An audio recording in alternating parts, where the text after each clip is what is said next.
Hello दोस्तों, स्वागत है आपका आपके अपने यूट्यूब चैनल स्टडी विद एजे में।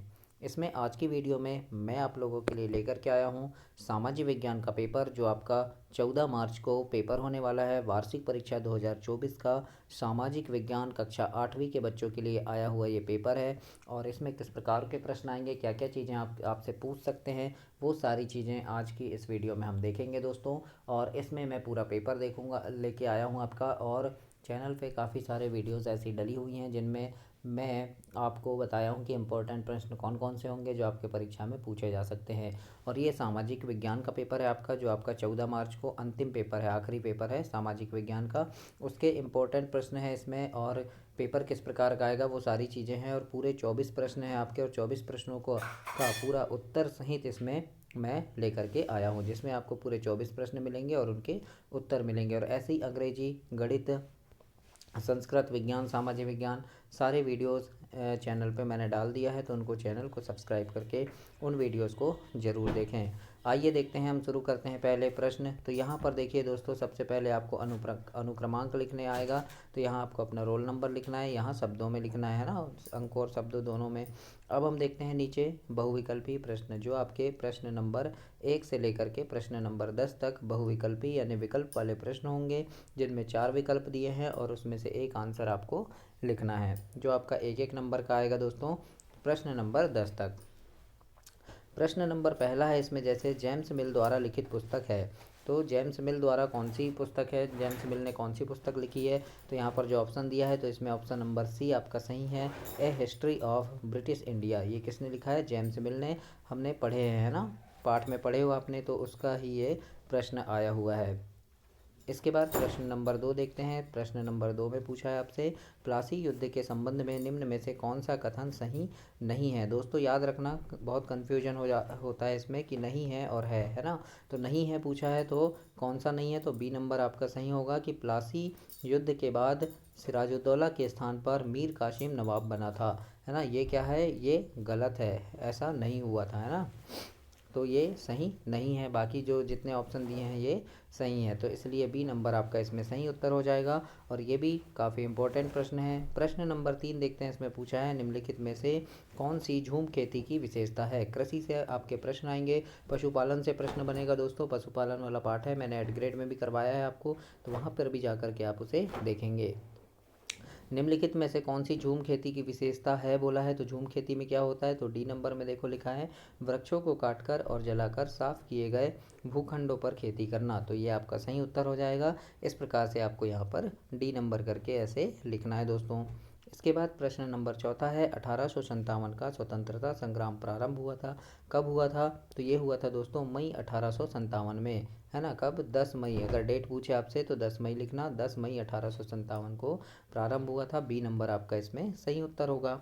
इसके बाद प्रश्न नंबर 5 है, निम्नलिखित में से कौन सा मानव निर्मित संसाधन है। तो मानव निर्मित कौन सा है, तो जो सड़क है वो मानव निर्मित है, यानी मानव द्वारा बनाई हुई, है ना। बाकी जो है झरने का जल ये प्राकृतिक है, उष्णकटिबंधीय वन प्राकृतिक है, खनिज प्राकृतिक है, लेकिन सड़क जो है ये मानव निर्मित है। तो इसलिए 5 का डी होगा। संसाधन से प्रश्न आएंगे आपके, नवीकरणीय, अनवीकरणीय, इस प्रकार के प्रश्न पूछेंगे। और भी जो डिटेल में प्रश्न है, दीर्घ उत्तरी, लघु उत्तरी, वो नीचे मैंने उनके उत्तर सहित बताया है, तो उन्हें भी आप देखें। और दोस्तों ऐसी ही बहुत सारी वीडियो चैनल पर डली हैं, और सारी वीडियो को देखने के लिए चैनल को सब्सक्राइब ज़रूर करें। आप मेरी शुभकामनाएं हैं आपके लिए कि आप काफ़ी अच्छे नंबर से पास हों और अपनी कक्षा में प्रथम स्थान प्राप्त करें। तो वो सारी वीडियो आप ज़रूर से देखिएगा कि किस प्रकार से प्रश्न मैंने बताया है और उनके उत्तर क्या क्या होंगे। काफ़ी इंपॉर्टेंट प्रश्न इसमें हैं, और ऐसी 2-3 वीडियो और सामाजिक विज्ञान की डाल दिया हूँ चैनल पे, तो उन्हें भी चैनल पे जा कर के देखिएगा। छठवां प्रश्न देखते हैं, भूपृष्ठ के कुल क्षेत्र का लगभग कितने प्रतिशत भाग भूमि है। तो देखो, जो भूपृष्ठ है उसका लगभग 30% भाग जो है वो भूमि है, तो ए नंबर आपका इसमें सही उत्तर हो जाएगा, है ना। 30% भाग क्या है, लगभग भूमि है, और लगभग 70% जल है। तो इस प्रकार से आपको छठवें का उत्तर लिखना है। 7वां नंबर में पूछा है, सघन जनसंख्या वाले क्षेत्र होते हैं, तो कैसे होते हैं। तो ये डी नंबर होगा दोस्तों, शीतोष्ण क्षेत्र होते हैं जिनमें जनसंख्या रहती है ना, बाकी नहीं होते। 8वां नंबर का प्रश्न है कि भारतीय संविधान सभा का गठन कब किया गया था। तो भारतीय संविधान सभा का गठन किया गया था दोस्तों दिसंबर 1946 में, और 26 जनवरी 1950 को संविधान लागू हुआ था। इस प्रकार से है ना, गठन पूछे तो दिसंबर 1946 आपका सही उत्तर होगा। 9वां नंबर का प्रश्न है भारतीय संसद के कितने सदन हैं, है ना, कौन कौन से हैं। तो ए नंबर आपका हो जाएगा राज्यसभा और लोकसभा, ये क्या है, भारतीय संसद के सदन है। तो इस प्रकार से आपको प्रश्न 9 में लिखना है। 10वां नंबर में देखते हैं हम, संविधान के किस अनुच्छेद में कहा गया है कि भारत के किसी भी नागरिक के साथ धर्म, नस्ल, जाति, लिंग या जन्म स्थान के आधार पर भेदभाव नहीं किया जा सकता। तो इसका सही उत्तर है सी नंबर, अनुच्छेद 15। इसमें बताया गया है ना, इस प्रकार से बताया गया है कि किसी के धर्म, नस्ल, जाति के स्थान पर या उसके आधार पर भेदभाव हम नहीं कर सकते हैं। इसके बाद अब देख दोस्तों, आपके प्रश्न नंबर 11 से लेकर प्रश्न नंबर 20 तक आपके लघुत्तरी प्रश्न हैं जो आपके 3-3 नंबर के होंगे। तो इसको किस प्रकार से लिखना है, इनके उत्तर क्या क्या हो सकते हैं, और इनके सही उत्तर आप अच्छे से तैयार कर लीजिएगा। ये पूरे सही उत्तर हैं, इनको ज़रूर पढ़िएगा। और दोस्तों, पेपर से पहले इन वीडियोस को ज़रूर देख लेना, और ऐसे ही काफ़ी सारी वीडियोस चैनल पे मैंने डाला है, तो उन सारी वीडियोस को आप एग्ज़ाम के पहले ज़रूर से देख करके जाएं। और दोस्तों, काफ़ी सारी वीडियो आप यूट्यूब पे देखते होंगे जिसमें आपको पता चलता है कि रियल पेपर है, लेकिन रियल पेपर ऐसा कुछ नहीं होता दोस्तों। जो आपके सामने परीक्षा में आया है वही आपका रियल पेपर है। इसलिए सारी वीडियोस को देखें, सभी प्रश्नों को पढ़ें और याद करके जाएं। लेकिन रियल पेपर ऐसा मान कर ना जाएं, क्योंकि आप जो पेपर हल कर रहे हैं वही रियल होगा आपके लिए, इसलिए प्रश्नों को ज़रूर देखें। आइए देखते हैं, प्रश्न 11 है, सहायक संधि की क्या शर्तें थीं। वेरी आईएमपी प्रश्न है दोस्तों, कई बार परीक्षा में आया है, और इसको आप ज़रूर से याद करना। सहायक संधि की क्या शर्त थी, तो उत्तर में लिखना सहायक संधि की निम्न शर्त थी। पहला, कोई भी राजा बिना कंपनी की अनुमति के किसी अन्य राज्य से युद्ध या संधि या मैत्री नहीं कर सकता था, है ना, ये था। दूसरा था कि देसी राज्य कंपनी की स्वीकृति प्राप्त किए बिना अंग्रेजों के अतिरिक्त किसी अन्य यूरोपीय या अंग्रेजों के शत्रु राज्य के व्यक्ति को अपने दरबार में आश्रय, शरण या नौकरी नहीं देंगे। इस प्रकार से क्या था, उनकी ये सहायक संधि की कुछ शर्तें थी।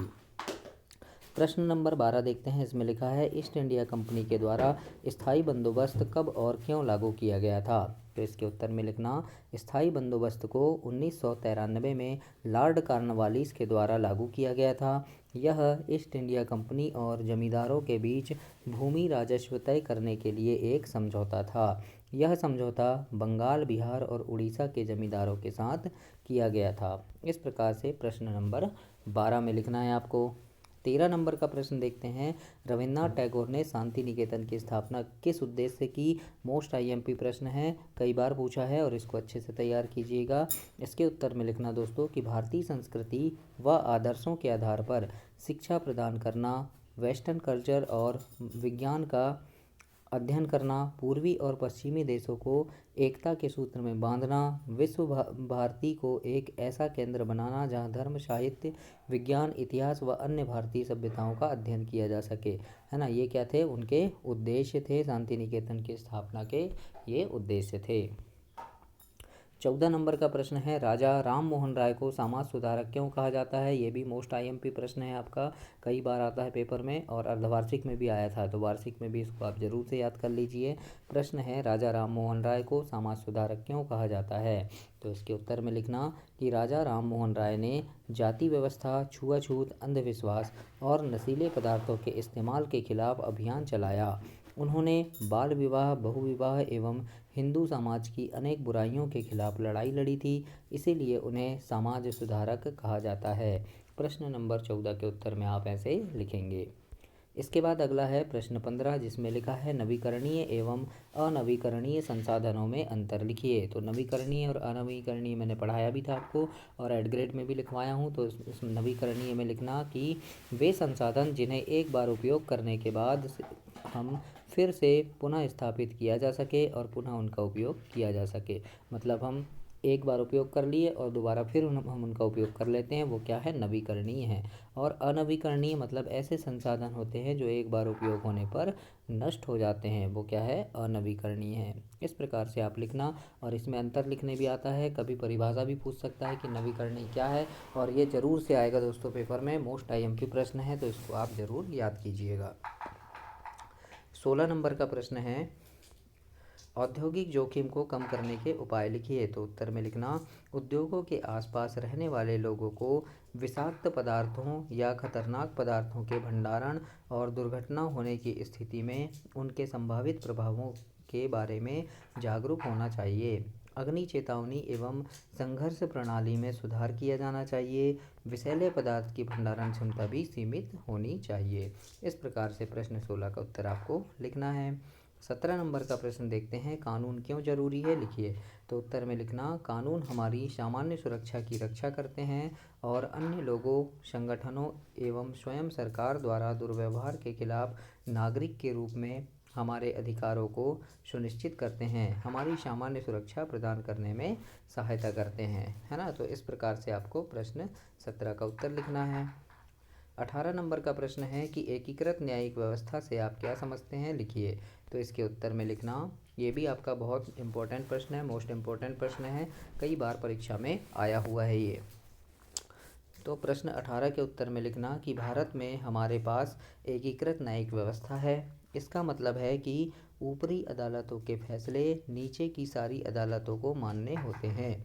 अगर किसी व्यक्ति को ऐसा लगता है कि निचली अदालत द्वारा दिया गया फैसला सही नहीं है तो वह उससे ऊपर की अदालत में अपील कर सकता है ना। मान लो जैसे आपको जिला न्यायालय से कोई सज़ा सुना दी गई और आपको ऐसा लग रहा है कि आपको गलत सज़ा सुनाई गई है, तो आप आगे हाई कोर्ट में आप अपील कर सकते हैं। इस प्रकार से ये प्रश्न नंबर 18 के उत्तर में आपको लिखना है।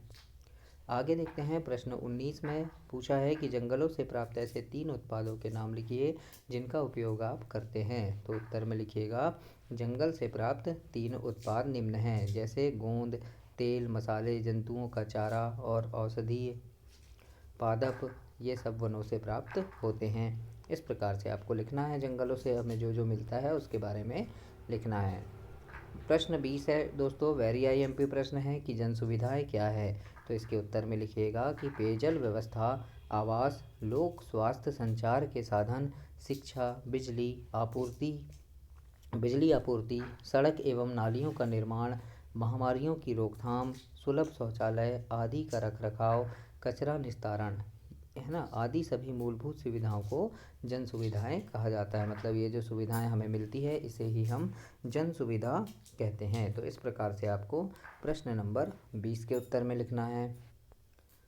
अब देखते हैं दीर्घोत्तरीय प्रश्न, जो आपके प्रश्न नंबर 21 से 24 तक हैं और ये 5 अंकों का है दोस्तों। थोड़ा बड़ा उत्तर लिखना पड़ेगा आपको इसमें और काफ़ी अच्छे से लिखिएगा। और इसमें जितने भी प्रश्न हैं, 4 प्रश्न, चारों बहुत महत्वपूर्ण प्रश्न हैं। वीडियो को पूरी देखना आप और अपने दोस्तों तक भी इसे शेयर करना। और हिंदी, गणित, अंग्रेजी, संस्कृत, विज्ञान, इनकी वीडियोज़ के लिए चैनल सब्सक्राइब करके इनकी वीडियो देख सकते हैं आप। काफ़ी सारी वीडियोज़ वार्षिक परीक्षा के लिए इंपॉर्टेंट डाला हूँ मैंने। और अभी बहुविकल्पीय प्रश्नों की वीडियो डालूंगा, जैसे 10 विकल्प पूछते हैं, ऐसे 50-50 वीडियोज़ डालूंगा मैं। 50-50 प्रश्नों की वीडियोज़ डालूंगा, तो उनमें भी आप देख करके काफ़ी अच्छे नंबर ला सकते हैं उन्हें पढ़ के। आइए देखते हैं, प्रश्न 21 है, महात्मा गांधी की दांडी यात्रा का वर्णन कीजिए। मतलब दांडी यात्रा के बारे में हमने पढ़े थे, उसी के बारे में आपको यहाँ पर लिखना है। तो आप यहाँ लिख सकते हैं कि दांडी यात्रा, जिसे दांडी सत्याग्रह के रूप में भी जाना जाता है, जो सन 1930 में अंग्रेज़ सरकार के नमक के ऊपर कर लगाने के कानून के विरुद्ध किया गया था। इसमें लिखना कि इस आंदोलन में लोगों ने गांधी जी के साथ पैदल यात्रा की और जो नमक पर कर लगाया गया था उसका विरोध किया, और इस आंदोलन में कई नेताओं को गिरफ्तार भी किया गया था। इस प्रकार से आप दांडी मार्च के बारे में, दांडी यात्रा के बारे में लिखेंगे। आगे देखते हैं, प्रश्न 22 है। इसमें लिखा है, वाणिज्यिक कृषि कितने तरीके से की जाती है, किन्हीं 2 तरीकों का वर्णन कीजिए। तो लिख देना कि वाणिज्यिक कृषि में अनाज कृषि, मिश्रित कृषि और रोपण कृषि शामिल है। 2 तरीकों के बारे में लिख देना, जैसे रोपण कृषि, तो यह वाणिज्यिक कृषि का एक प्रकार है जहाँ चाय, कहवा, काजू, रबर, केला, कपास, इनकी एकल फसल उगाई जाती है, मतलब साल में एक बार फसल उगाई जाती है। और दूसरा है मिश्रित कृषि। इसमें लिखना कि जब फसलों के उत्पादन के साथ साथ पशुपालन भी किया जाता है तो इसे मिश्रित कृषि कहते हैं। इस प्रकार से आप प्रश्न 22 के उत्तर में लिखेंगे दोस्तों।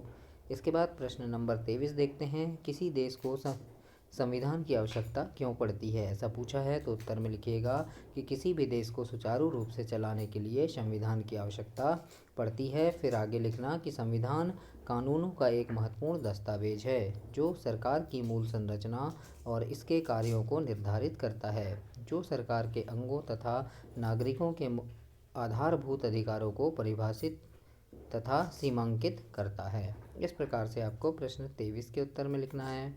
अब हम देखते हैं 24 नंबर का प्रश्न और अंतिम प्रश्न है दोस्तों। ये 24 प्रश्नों का ही आपका पेपर आएगा वार्षिक परीक्षा में, और सभी विषय के वीडियोस चैनल पे मैंने डाला है, तो उन्हें भी जा कर के आप देखें और काफ़ी अच्छे नंबर आप परीक्षा में लेकर के आएँ। इन सारे वीडियोज़ को पढ़ करके, इन सारे प्रश्नों को पढ़ करके काफ़ी अच्छे नंबर आप लेकर के आएँ। आइए देखते हैं 24 प्रश्न है कि न्यूनतम वेतन कानून की आवश्यकता क्यों हुई, इसके द्वारा किसके हितों का संरक्षण हुआ। तो उत्तर में लिखना कि मजदूरों को काम की ज़रूरत होती है, इसीलिए वे सौदेबाजी भी नहीं कर पाते हैं और बहुत कम मजदूरी पर ही काम करने को तैयार हो जाते हैं। मजदूरों को इस शोषण से बचाने के लिए न्यूनतम वेतन के कानून की ज़रूरत पड़ती है या इनकी इसकी आवश्यकता हुई है। फिर लिखना, यह कानून सभी श्रमिकों के हितों की रक्षा के लिए है, विशेष रूप से खेत मजदूर, निर्माण श्रमिक, कारखाने के श्रमिक, घरेलू श्रमिक आदि। इस प्रकार से आपको प्रश्न 24 के उत्तर में लिखना है और यह आपका सामाजिक विज्ञान का पेपर समाप्त हुआ। इसी प्रकार का आपका पेपर आएगा दोस्तों, और ऐसे ही आपको उसमें लिखने हैं जिससे कि आप काफ़ी अच्छे नंबर लाएं परीक्षा में और बहुत अच्छे नंबरों से पास हों। चैनल को सब्सक्राइब करना, वीडियो को लाइक करना और अपने दोस्तों तक भी इसे शेयर करना।